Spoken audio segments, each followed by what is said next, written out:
Maizbhandari Gausia hoc committee Bangladesh চিকদের শাখার ২ নং আওতাধীন ৬ নং ওয়ার্ড শাখার উদ্যোগে পবিত্র ঈদে মিলাদুন্নবী ফাতে আজদম ও বিশ্ব আলী শাহনশাহ হজরত সৈয়দ জিয়াউল হক মাইজভান্ডারির কোষরোজ শরীফ উদযাপন উপলক্ষে আজ ইমোশন মাইজভান্ডারি সম্মেলন অনুষ্ঠিত হয়েছে। ৬ ডিসেম্বর বাদে এশা চিকদের শাহাদাত ফজল যুব উচ্চ বিদ্যালয় মাঠে আয়োজিত মাহফিলে সভাপতিত্ব করেন সংগঠনের সভাপতি রুকনউদ্দিন ফারুকী। উদ্বোধক ছিলেন জামে আহমদিয়া সুন্নিয়া আলিয়া মাদ্রাসার ইংরেজি বিভাগের সিনিয়র শিক্ষক আবু তাহের। প্রধান অতিথি ছিলেন হাটাজারি চিপাতলী জামিয়া গাউসিয়া মইনিয়া কামিল এম এ মাদ্রাসার প্রভাষক মুফতি আল্লামা ফখরুদ্দিন চাঁদপুরি। বিশেষ অতিথি ছিলেন স্থানীয় ইউপি চেয়ারম্যান প্রিয়তোষ চৌধুরী। প্রধান বক্তা ছিলেন বোয়ালখালী গুম্মন্ডি দরবার শরীফের আল্লামা সৈয়দ আহমদুল হক মাইজভান্ডারি।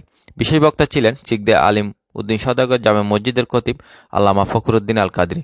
সংগঠনের সাবেক সভাপতি নুরুন্নবী সঞ্চালনায় বিশেষ অতিথি ছিলেন মাইজভান্ডারি গাউসিয়া হক কমিটি রাঙ্গুনিয়া ও রাঙ্গামাটির সমন্বয়ক মঞ্জুরুল ইসলাম চৌধুরী, রাউজান উপজেলার সমন্বয়ক সালাউদ্দিন জয়নুল আবেদিন, মোহাম্মদ আলী মাস্টার, রাউজান প্রেস ক্লাবের সভাপতি শফিউল আলম, সংগঠনের সাইদুল ইসলাম, যুবলীগ নেতা জিয়াউল হক রোকন, জাহিদুল আলম, সংগঠনের প্রতিষ্ঠাতা নুরুল হক, সাধারণ সম্পাদক আকাশউদ্দিন মানিক, হাফিজ আব্দুল শুকুর।